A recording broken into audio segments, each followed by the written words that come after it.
Hello and welcome to this video about a very unusual player and a really very good player. It's a Toshiba SD-9500 DVD player. You'd think, why am I bothering you even with DVD players? Well, bear with me. Let's start with its drawer. That, as you see, is pretty fancy. Not many players do that kind of thing. I took off the top plate of the mechanism so we can see it, well, mainly so I could work on it. So I'll put the pack in manually, but let's close the drawer now.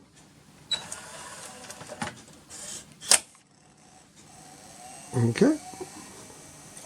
It will read practically any disc and with a lot of fault tolerance. I'm not sure if this is a permanent fix. I've done some recapping and some work on the laser, but the issue here was the motor, and I don't know if it just kicked in or whether it still needs to be replaced. Well, to the player. Power supply is rather elaborate. Not many regulators and transformers. The blue ones are, as you see, small, but that's all you need really. It's like 20 or 30, maybe 50 watts at most. But it has plenty of filtering. You know, filtering is there, and there are, you know, fast diodes and a lot of them. You know, no bridge rectifiers here. For decoding, we have a Analogue Devices AD1955.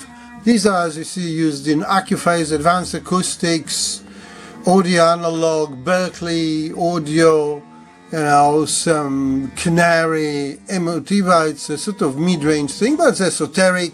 Hegel, Lavery, DACs, DA10, 11, beautiful Mark Levinson, Vitus. So, very good company.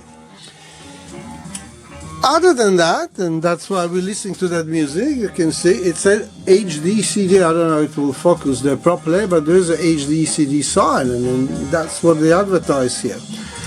I haven't found how it does the HDCD decoding. I haven't found a Pacific Microsonic chip there, but you know, there are plenty of ways of achieving it. We can have a quick look. You can see how elaborate and properly drawn circuit diagram is. You know, this is when you get a corporation to do stuff. I can in fact do now a quick search for Pacific and see if it will come up. Not on that one. Okay. So because there are two diagrams, one shows you the part list and the other one diagrams. So it's really, they really went out of the way. So what else is there? Well, balance outputs. Balance outputs, not on discrete components or dump amps, but still, they are not sort of transformer based like in a lot of Marantz players. And also what we have here is digital inputs. See, other than outputs, there's also inputs. And on my fire up oscilloscope, will show you the SPDIF trace. According to the manual, it upsamples stuff to 24 bits, 192 kilohertz or 176, depending on the source. But of course, because it's a DVD player, also there is a lot of protection in it. So it tells you that, you know, it will upsample this, but won't upsample that, and you know, because of all the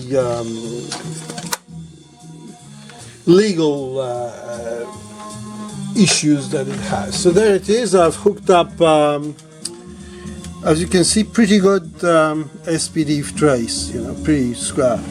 So overall, very competent player. And I don't know if you can see it, but the high scale of integration is such in here that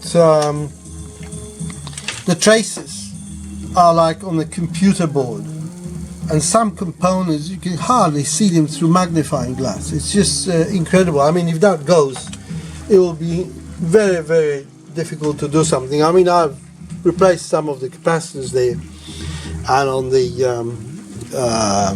servo board. So, well, at the moment it works. I'll have to put it through the paces. I'll take it to my number 2 system and see how it performs, you know, because at the moment I'm only listening to single-ended outputs, because that's what my workshop amp is, you know. This Sansui thing is only single-ended, but I'll give it a go via balance outputs to find out how good it is. Sadly, I don't have a remote, so I cannot do any fancy changes to the outputs and upsamplings and